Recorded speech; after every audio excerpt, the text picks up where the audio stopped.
আসন্ন জাতীয় সংসদ নির্বাচনে দলীয় প্রার্থী চূড়ান্ত ও চলমান রাজনৈতিক পরিস্থিতিতে করণীয় ঠিক করতে জরুরি বৈঠকে বসেছেন বিএনপির ভারপ্রাপ্ত চেয়ারম্যান তারেক রহমান। এবং এই বৈঠকে কিন্তু ইতিমধ্যেই দলের যে স্থায়ী সদস্যরা রয়েছেন তারা কিন্তু স্থায়ী কমিটির সদস্যরা রয়েছেন তারা কিন্তু ইতিমধ্যে যুক্ত হয়েছেন। আজ সোমবার দুপুর 12:30টায় রাজধানীর গুলশানের যে বিএনপির রাজনৈতিক কার্যালয়টি রয়েছে সেই কার্যালয়ে কিন্তু এই বৈঠকটি শুরু হয়েছে এবং সেই বৈঠকটি কিন্তু ইতিমধ্যেই শুরু হয়েছে এবং বিএনপির যে মিডিয়া সেল রয়েছে সেই মিডিয়া সেলের পক্ষ থেকে কিন্তু এই বিষয়টি নিশ্চিত করা হয়েছে। পদ্মা সেতু, মেট্রো রেল এবং এলিভেটেড এক্সপ্রেসওয়ে নির্মাণের গর্বিত অংশীদার বসুন্ধরা সিমেন্ট। আসলে যে বিষয়টি নিশ্চিত হওয়া গেছে যে আসলে আসন্ন যেই জাতীয় সংসদ নির্বাচন 2025 এবং সেই নির্বাচনে বিএনপির দলীয় প্রার্থীর আসলে চূড়ান্তর যে বিষয়টি সেই বিষয়টি হয়তোবা এই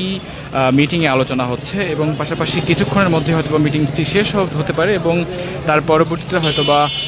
যারা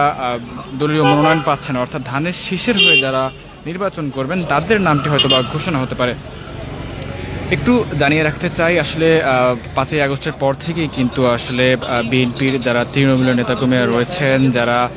দলীয় প্রতীক হয়ে যারা নির্বাচন করতে চান তারা কিন্তু বিভিন্ন স্থান থেকে বিভিন্ন জায়গা থেকে তারা কিন্তু যে জনসংযোগ নিজ নিজ এলাকায় জনসংযোগ সেটি কিন্তু তারা চালিয়েছিলেন এবং এতে করে কিন্তু দেখা গিয়েছে যে এক একটি আসনে কিন্তু বেশ কয়েকজনকে যেই গণসংযোগ সেটি কিন্তু চালাতে দেখা গিয়েছিল এবং পাশাপাশি এতে করে কিন্তু গতকাল বিএনপির ভারপ্রাপ্ত চেয়ারম্যান তারেক রহমান তিনি কিন্তু একটি বক্তব্যে বলেছেন যে আসলে দল কিন্তু একজনকে মনোনয়ন দিবেন এবং যাকেই মনোনয়ন দেওয়া হোক না কেন দলের হয়ে সবাই কাজ করে যেন তার হয়ে প্রচারণা চালিয়ে যেন ধানের শীষকে জিতিয়ে আনতে সাহায্য করেন এমন কথা কিন্তু বলেছিলেন তারেক রহমান। এবং একটু জানাতে চাই যে আসলে আসন্ন জাতীয় সংসদ নির্বাচনে যেই বিএনপির যেই দলীয় প্রার্থীদের যে চূড়ান্ত নাম সেটি কিন্তু আজ ঘোষণা আসতে পারে এবং ইতিমধ্যেই কিন্তু যে স্থায়ী কমিটির সদস্যরা যারা ছিলেন তারা কিন্তু ইতিমধ্যেই যেই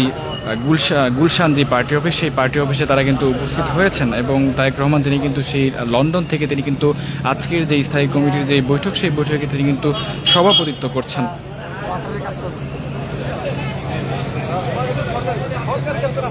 দর্শক একটু জানাতে চাই যে আসলে আসন্ন জাতীয় নির্বাচন সেটি কিন্তু আগামী যেই ফেব্রুয়ারি মাস সেই ফেব্রুয়ারি মাসের শুরু হবার কথা হয়েছিল এবং ফেব্রুয়ারি নাগাদ আসলে এই নির্বাচনটি হবার কথা ছিল এবং বর্তমান যে অন্তর্বর্তীকালীন সরকারের প্রধান উপদেষ্টা তিনি কিন্তু এই ঘোষণা দিয়েছিলেন যে আসলে ঠিক ফেব্রুয়ারির প্রথমার্ধে এই নির্বাচনটি অনুষ্ঠিত হবে এবং ফেব্রুয়ারি পার হবে না এমন একটি কথা কিন্তু তিনি বলেছিলেন এবং সেই বিষয়টিকে কেন্দ্র করেই কিন্তু আসলে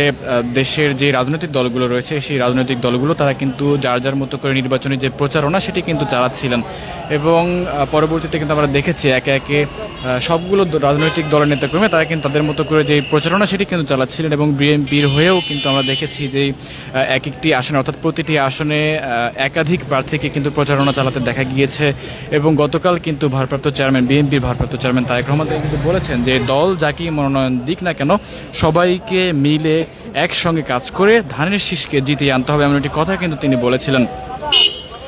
এবং গত কয়েকদিন আগে কিন্তু বিএনপির স্থায়ী কমিটির সদস্য সালাউদ্দিন আহমেদ তিনি কিন্তু বলেছিলেন যে আসলে নভেম্বরের প্রথমার্ধে আসলে প্রায় 200 জন অর্থাৎ বিএনপির হয়ে যারা নির্বাচন করবেন তাদের মধ্যে 200 জনের নাম আসলে নভেম্বরের প্রথমার্ধে ঘোষণা করা হবে এবং আজ কিন্তু সেই বিষয়টিকে কেন্দ্র করেই কিন্তু আসলে যেই স্থায়ী কমিটির বৈঠক সেই বৈঠকটি কিন্তু অনুষ্ঠিত হচ্ছে গুলশান পার্টি অফিসে এবং ইতিমধ্যেই কিন্তু সেই বৈঠক চলমান রয়েছে এবং কিছুক্ষণের মধ্যে হয়তো বা মিটিংটি শেষ হবে এবং কারা পেলেন আসলে দলীয় মনোনয়ন সেটি কিন্তু জানা যাবে। দর্শক আমরা ক্ষণে ক্ষণে আপনাদের সঙ্গে যুক্ত হব এবং দেশের সকল খবর সবার আগে পৌঁছে দেওয়ার চেষ্টা করবো। এতক্ষণ আমাদের সঙ্গে যুক্ত থাকার জন্য সবাইকে ধন্যবাদ জানাচ্ছি।